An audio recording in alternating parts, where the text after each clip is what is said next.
Radio Kantipur, radio राष्ट्रको।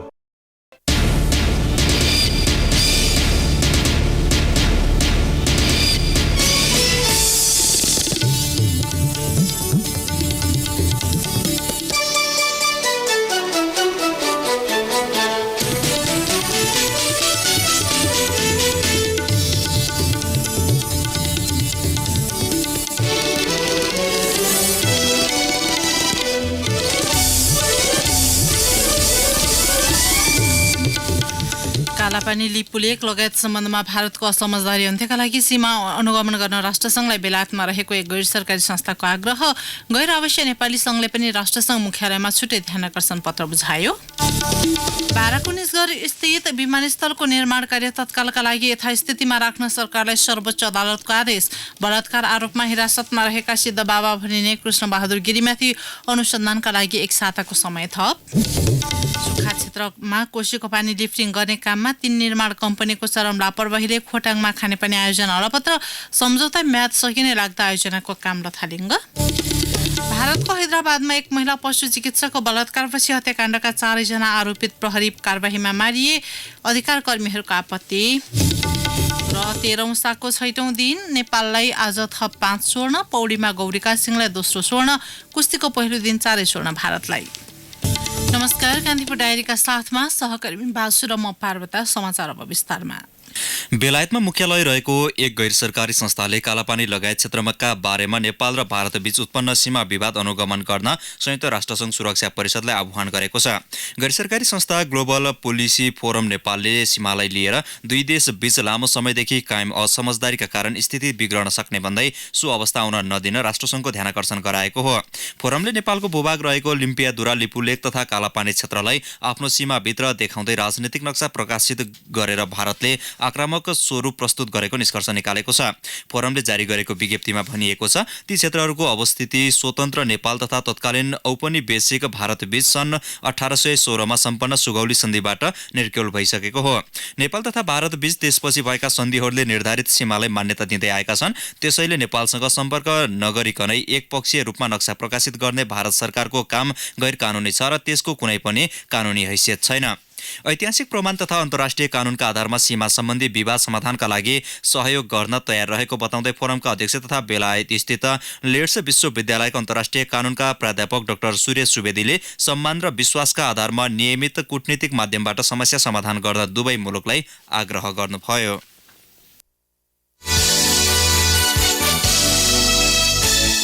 नेपाली भूमि अतिक्रमण विरुद्ध गैर अवश्य नेपाली सङ्घ एनआरएनएले अमेरिकाको न्युयोर्क स्थित संयुक्त राष्ट्र सङ्घको मुख्यालयमा ज्ञापन पत्र बुझाएको छ।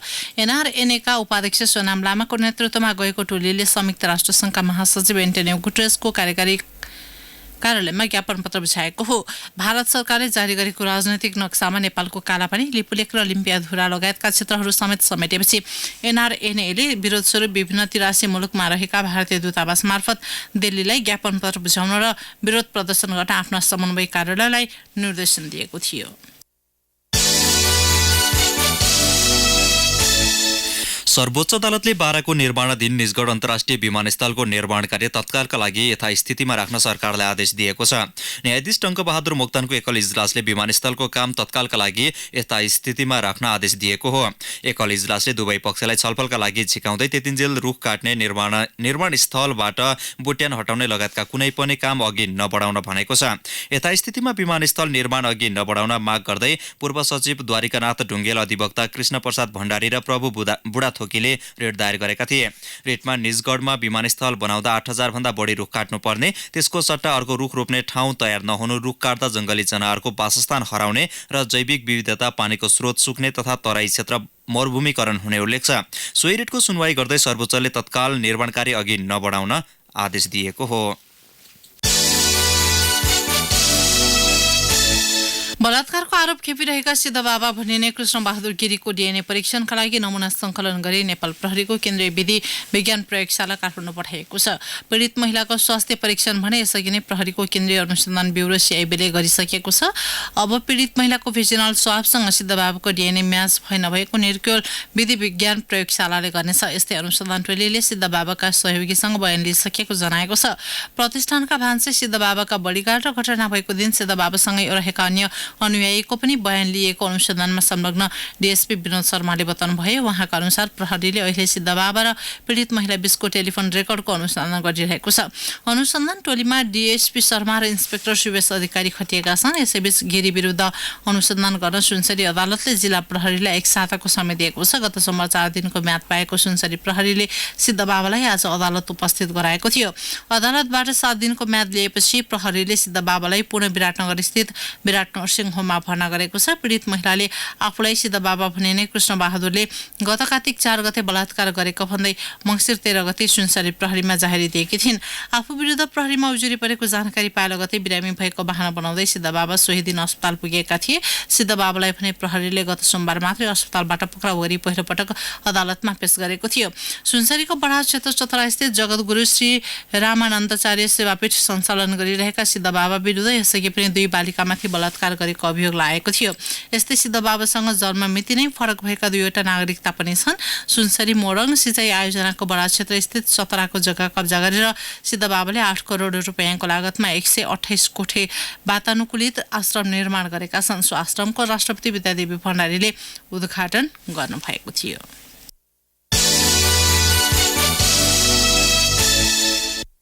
खोटाङमा सुक्खा क्षेत्रमा कोसीको पानी लिफ्टिङ गर्ने काममा 3 निर्माण कम्पनीको चरम लापरवाहीले आयोजना अलपत्र परेको छ।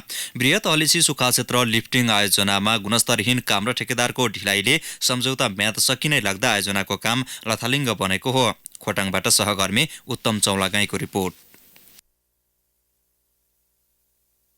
हलेसी भेगको सुक्खा क्षेत्र साविका 7 गाविसमा कोसीको पानी लिफ्टिङ गर्ने काम चाँडै सक्न भन्दै 3 ठेकामा विभाजन भयो। तर ठेका पाएका दिवा महादेव खिम्ती जेबी, रमण सगरमाथा घिमिरे, लामा कन्स्ट्रक्सनले आलटाल र बहानाबाजी गर्दै ढिलासुस्ती गरेपछि प्रगति निराशाजनक बनेको छ। निर्माण कम्पनीको 2 वर्ष म्याद सकिने लाग्दा पनि कार्य प्रगति शून्य पुर्याइरहेको भन्दै स्थानीयले आक्रोश पोख्न थालेका छन्। स्थानीय निरज बस्नेत 2 वर्षसम्म सम्पन्न हुनुपर्ने भनेर सबै ठेकदारहरूले जिम्मा लिनुभएको, तर काम एकदम सुस्त गतिमा बढिरहेको छ। सम्बन्धित निकायले यस विषयमा ध्यान पुर्याएर यो छिटो कारबाही गरेर हुन्छ कसरी हुन्छ हामीलाई चाहिँ छिटो पानी खुवाउनु पर्यो भन्ने हाम्रो माग छ। 31 करोड 85 लाख 96 हजार लागतमा दिवा महादेव खिम्ती जेबीले महादेव बेसी काभ्रे डाँडा र लुलीमा बेसी भुम्जु डाँडामा मुख्य लाइनको काम गरेको हो। वित्तीय प्रगति 30% हुँदा काम भने 5% मात्रै भएको छ। उसको महिना दिनमा म्याद सकिँदैछ। वितरण लाइनको काम गरिरहेका 2 निर्माण कम्पनीको म्याद पनि अब 7 महिना मात्र बाँकी छ। तर कार्य प्रगति झनै निराशाजनक र गुणस्तरहीन छ। महादेव स्थान दुर्छिम मंगलटारमा वितरण लाइनको कामको जिम्मा पाएको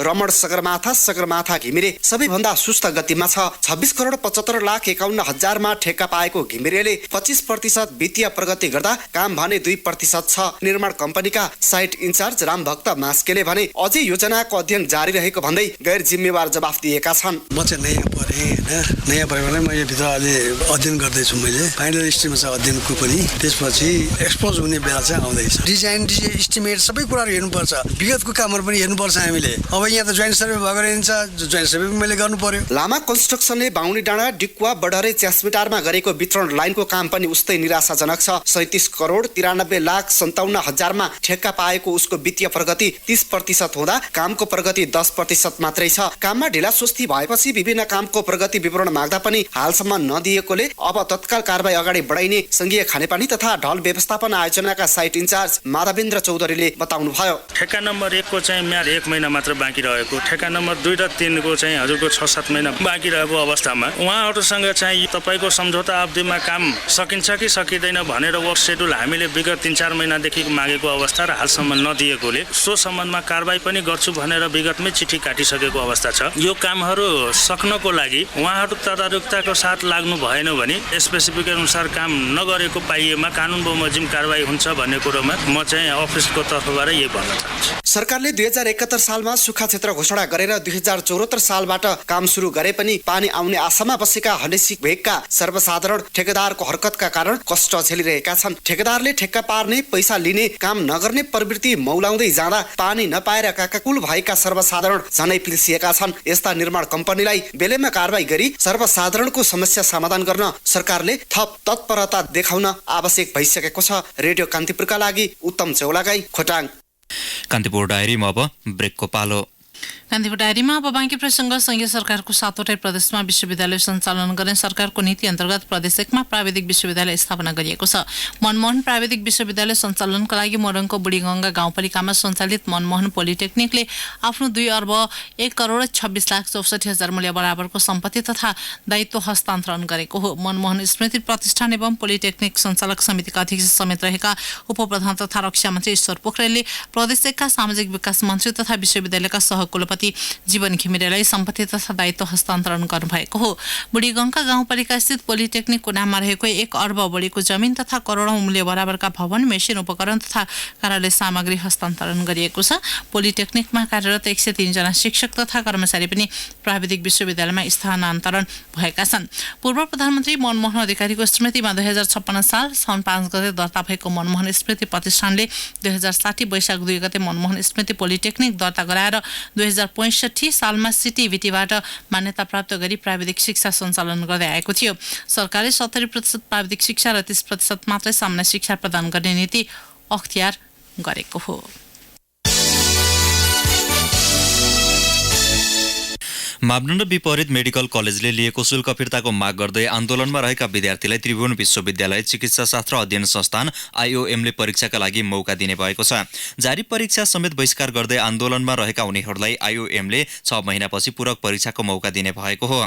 सरकार र कलेज सञ्चालकहरू बीचको सहमति मान्ने नहुने भन्दै विद्यार्थीहरूले आन्दोलन जारी राखेका छन्। आइओएमका सहायक डिन प्राध्यापक डाक्टर राजेन्द्र गुरागाईले नियमित परीक्षामा सहभागी नभएका विद्यार्थीलाई 1 मौका दिने गरी पूरक परीक्षाको मौका दिने निर्णय भएको बताउनुभयो। पोखरा स्थित गण्डकी मेडिकल कलेजबाट प्रश्नपत्र बाहिरिएको समाचारको भने गुरागाईले खण्डन गर्नुभएको छ।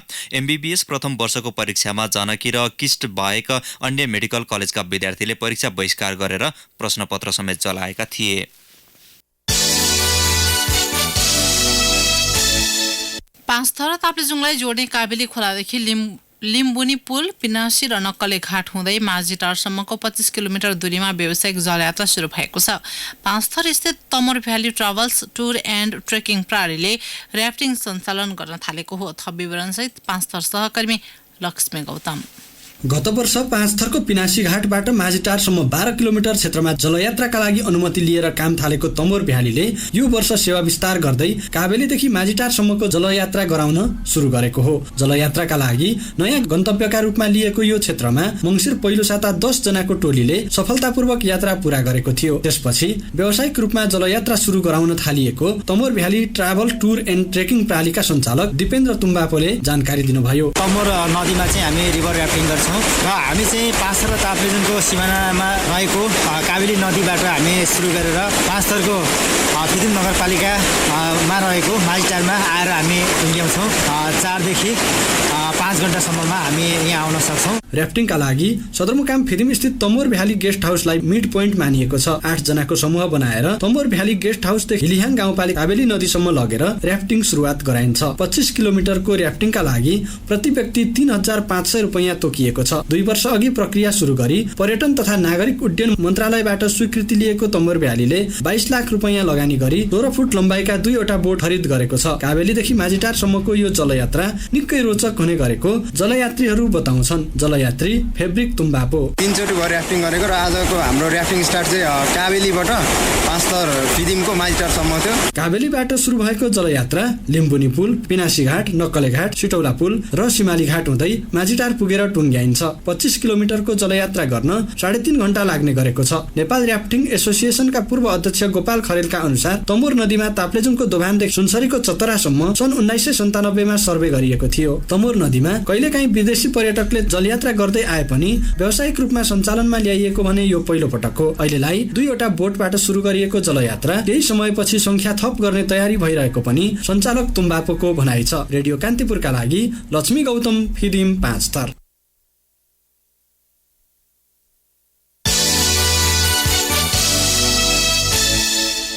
अब केही समाचार संक्षेपमा। सेवाग्राहीसँग घुस लिएको आरोप लागेका दोलखाका प्रमुख जिल्ला अधिकारी प्रजीय खगेन्द्र प्रसाद रिजाल मन्त्रालय तानिएका छन्। प्रजीय रिजालमाथि मेलुङ गाउँपालिका 4, भेडपुका कुमार लामा मोक्तानबाट 90,000 र कालिन्चोक गाउँपालिका 1 का उदिम तामाङ र इन्द्रबहादुर तामाङबाट 21,000 घुस लिएको आरोप छ। गृह प्रवक्ता केदारनाथ शर्माले रिजालले घुस लिए नलिएको बारे थप अनुसन्धान गरिने बताउनुभयो। नेपाल विज्ञान तथा प्रविधि प्रज्ञा प्रतिष्ठान नास्टले यस वर्षको नास्ट प्रविधि पुरस्कार नेपाल विद्युत प्राधिकरणका कार्यकारी निर्देशक इन्जिनियर कुलमान घिसिङलाई प्रदान गरेको छ।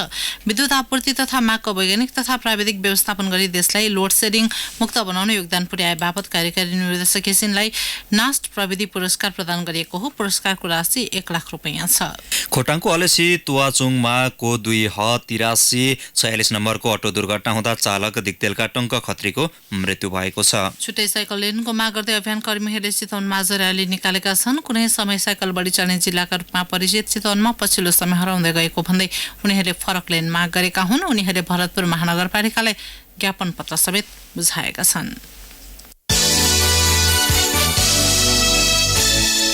कान्तिपुर डायरीमा अब मुगु डायरीको पालो।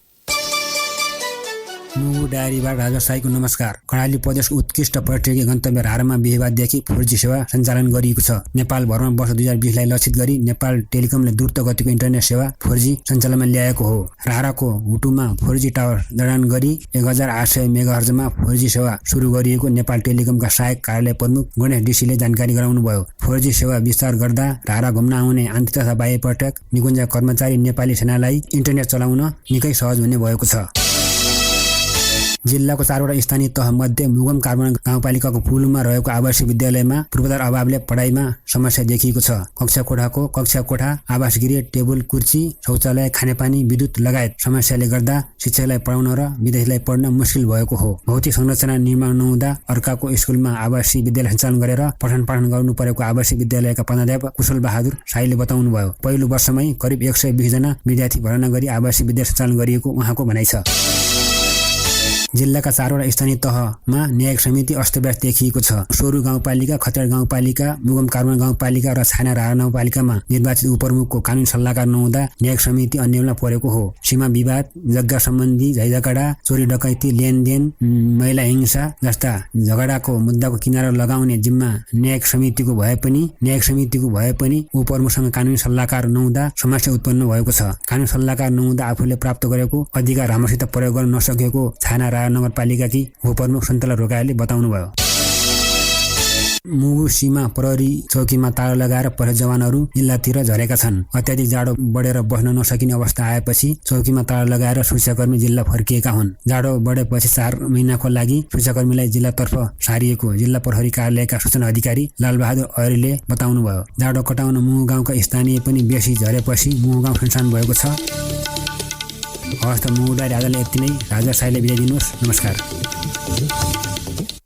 मुगु डायरीपछि कान्तिपुर डायरीमा पुनः ब्रेकको पालो।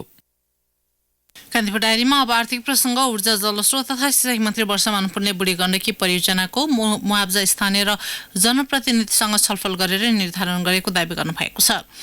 मन्त्री पुण्य स्थानीय जनता र जनप्रतिनिधिसँग लामो छलफलपछि बुढी गण्डकी परियोजनाको मुआब्जा निर्धारण गरिएको बताउनुभयो। वातावरणीय प्रभाव मूल्याङ्कन अनुसार पुनर्स्थापना र पुनर्वासमा सँगसँगै लैजानुपर्ने भएकाले त्यसमा सहयोग गर्न प्रतिपक्षी काङ्ग्रेस सहित सरकारवाला सबैलाई मन्त्री पुनको आग्रह छ। सरकारले निर्धारण गरेको मुआब्जाप्रति असन्तुष्टि जनाउँदै गोर्खाको आरुघाटका स्थानीय भने आन्दोलनरत छन्। आरुघाट र आर्खेत तथा धादिङको खरे स्थित जग्गाको मुआब्जा गत सोमबार सार्वजनिक गरिएको थियो। त्यस क्षेत्रका जग्गालाई वर्गीकरण गरी आनाको न्यूनतम 50,000 देखि अधिकतम 7 लाखसम्म मुआब्जा निर्धारण गरे पनि स्थानीयले भने आनाको 25 लाख रुपैयाँ पाउनुपर्ने माग राख्दै आएका छन्। सो निर्णयले आयोजनाको भविष्यलाई थप अन्यलतर्फ धकेल्ने भन्दै प्रतिपक्षी काङ्ग्रेसले आपत्ति जनाएपछि मन्त्री पुनको यस्तो प्रतिक्रिया आएको हो। हेल्दी हुनु छ सबलाई, हेल्थ चाहिन्छ जसलाई, हेल्दी बनो अब विथ गुड लाइफ, हेल्दी बनो अब विथ गुड लाइफ। हेल्थसँग कहिले गर्दिन सम्झौता, किनकि मसँग छ मेरो healthy friend good life digestive biscuit. Introducing good life digestive biscuit. अब अन्तर्राष्ट्रिय प्रसङ्ग। भारतको हैदराबादमा एक महिला पशु चिकित्सकको बलात्कारपछि भएको घटनाका 4 जना आरोपित प्रहरी कारबाहीमा मारिएका छन्। अनुसन्धानका लागि भन्दै घटनास्थल पुर्याइएका उनीहरूले हतियार खोज्ने प्रयास गरेपछि प्रतिकारका क्रममा मारिएको हैदराबादका प्रहरीले उद्धृत गर्दै बीबीसीले उल्लेख गरेको छ। हैदराबादबाट 50 मिटर पर स्थानीय समयअनुसार आज बिहान करिब 3 बजे सो इन्काउन्टर भएको बताइएको छ। घटनालाई लिएर मिश्रित प्रतिक्रिया आएको छ। अनुपम खेर, जया बच्चन लगायत कलाकारले तेलंगाना प्रहरीको प्रशंसा गर्दा राष्ट्रिय महिला आयोगकी अध्यक्ष रेखा शर्माले कानून अनुसार नै यस मुद्दाको निर्क्युल गरी न्याय प्रक्रिया हुनुपर्नेमा इन्काउन्टर भएको प्रति फरक मत राख्नु भएको छ। गत बुधबार पक्राउ परेका उनीहरूलाई अदालतले 14 दिनका लागि न्यायिक हिरासतमा राख्न अनुमति दिएको थियो। भिडन्तका क्रममा 2 प्रहरी अधिकारी समेत घाइते भएका छन्। गत नोभेम्बर 28 मा साँझ 6:30 बजे निस्किएकी 27 वर्षीय पीडित महिलाको बलात्कारपछि हत्या गरी जलाइएको अवस्थामा शव फेला परेको थियो। 13औं संस्करणको दक्षिण एसियाली खेलकुद प्रतियोगिता सागको 6औं दिन आज भएका विभिन्न स्पर्धामा नेपालले थप 5 स्वर्ण पदक जितेको छ। नेपालले आज पौडी, भारोत्तोलन, गल्फ र एथलेटिक्समा स्वर्ण जितेको हो। पौडीतर्फ महिला 200 मिटर ब्याक स्ट्रोकमा गौरिका सिंहले स्वर्ण पदक जितेकी छन्। जारी प्रतियोगितामा यो उनको 2 स्वर्ण सहित तेस्रो पदक हो। ब्याक स्ट्रोकको निर्धारित दूरी 2 मिनेट 17.73 सेकेन्डमा पूरा गर्दै गौरिकाले नयाँ राष्ट्रिय कीर्तिमान पनि बनाइन्। उनले महिला 200 मिटर फ्री स्टाइलमा पनि स्वर्ण जितेकी थिइन्। भारोत्तोलनको पुरुषतर्फ नेपालका विकास थापाले स्वर्ण पदक जितेका छन्। पोखरामा भएको खेलमा उनले 89 केजी तौलसम्ममा स्वर्ण जितेका हुन्। स्न्याचतर्फ 123 र क्लिन एन्ड जर्कतर्फ 146 केजी गरी उनले कुल 269 केजी भार उठाए। गल्फको पुरुष टिम इभेन्टमा नेपालले स्वर्ण पदक जितेको छ। काठमाडौँको गोकर्ण गल्फ रिसोर्टमा आज भएको स्पर्धामा नेपालका शुक्र बहादुर राई, टङ्कबहादुर कार्की, सुभाष तामाङ र निरज तामाङ सम्मिलित टिमले स्वर्ण जितेको हो। नेपाली टोलीले कुल 838 अङ्क स्कोर गरेको थियो। सो स्पर्धामा बङ्गलादेशले रजत र श्रीलङ्काले काँस्य पदक जितेका छन्। यसअघि भएको पुरुष व्यक्तिगत गल्फतर्फ नेपालका सुभाष तामाङले स्वर्ण पदक जितेका छन्। गोकर्णमा नै भएको स्पर्धामा उनले बङ्गलादेशका मोहम्मद फराद र नेपालका शुक्र बहादुर राईलाई पछि पार्दै स्वर्ण जितेका हुन्। पुरुष 5000 मिटर दौडमा गोपीचन्द पार्कीले स्वर्ण जितेका छन्। उनले 14 मिनेट 54.20 सेकेन्डमा निर्धारित दूरी पार गर्दै स्वर्ण जितेका हुन्। दौडमा भारतका सुनिल दावाले रजत जिते। यस्तै नेपालका हरि रिमालले काँस्य जिते। यो सँगै जारी सागमा नेपालको स्वर्ण पदक संख्या 41 पुगेको छ। नेपालको 41 स्वर्ण, 27 रजत र 28 काँस्य सहित पदक संख्या 116 पुगेको छ। पदक तालिकामा नेपाल दोस्रो स्थानमा छ। 81 स्वर्ण, 59 रजत र 25 काँस्य सहित शीर्ष स्थानमा छ। यसलाई फेरि सुन्नुहोस्। भारत 81 स्वर्ण, 59 रजत र 25 काँस्य सहित शीर्ष स्थानमा छ। श्रीलङ्काको 23 स्वर्ण सहित 134, पाकिस्तानको 19 स्वर्ण सहित 73 र बङ्गलादेशको 4 स्वर्ण सहित 73 र मालदिप्सको 1 स्वर्ण सहित 3 पदक छ। 6वटा काँस्य जितेको भुटानले स्वर्ण भने जितेको छैन। साग क्रिकेटमा नेपाली पुरुष टिमले दोस्रो जित निकालेको छ। मालदिप्सलाई 84 रनको फराकिलो अन्तरमा पराजित गर्दै नेपालले फाइनल प्रवेशको सम्भावना कायमै राखेको हो। 3 खेलबाट नेपालको 4 अङ्क भएको छ भने मालदिप्सको तेस्रो हार भएको छ। लीग चरणको आफ्नो अन्तिम खेलमा नेपालले बङ्गलादेशसँग खेल्नेछ। बङ्गलादेशले यसअघिका दुवै खेलमा जित निकालेको छ। 6 अङ्कमा शीर्ष स्थानमा रहेको श्रीलङ्का पनि अपराजित छ। काठमाडौँको कीर्तिपुर स्थित त्रिवी क्रिकेट मैदानमा नेपालले दिएको 164 रनको लक्ष्य पक्ष्याएको मालदिप्सले निर्धारित ओभरमा 6 विकेट गुमाएर 79 रन मात्र बनाउन सक्यो। पहिले ब्याटिङ गरेको नेपालले निर्धारित ओभरमा 7 विकेट गुमाएर 163 रनको योगफल तयार पारेको थियो। करण केसीले 16 बलमा नट आउट 40 र दिपेन्द्र सिंह ऐरीले 39 रन बनाएपछि नेपाल उच्च योगफल तयार पार्न सफल भएको हो। आजै भएको पहिलो खेलमा बङ्गलादेशले भुटानलाई 10 विकेटले हरायो। पुरुष क्रिकेटमा भुटानको यो लगातार तेस्रो हार हो भने बङ्गलादेशको लगातार तेस्रो जित। त्रिवी क्रिकेट मैदानमा भुटानले दिएको 70 रनको चुनौती बङ्गलादेशले 6.5 ओभरमा बिना विकेटको छेट्टीमा भेटाएको हो। उसको जितमा सौमेश सरकारले अर्धशतक बनाए। यसअघि टस जितेर पहिले ब्याटिङ गरेको भुटानले निर्धारित ओभरमा 7 विकेट गुमाएर 69 रनको सामान्य योगफल तयार पारेको थियो। साग अन्तर्गत महिला क्रिकेटमा नेपाललाई पराजित गर्दै श्रीलङ्का फाइनलमा प्रवेश गरेको छ। पोखरा रङ्गशालामा आज भएको खेलमा श्रीलङ्काले नेपाललाई 41 रनले पराजित गर्दै फाइनलमा स्थान बनाएको हो।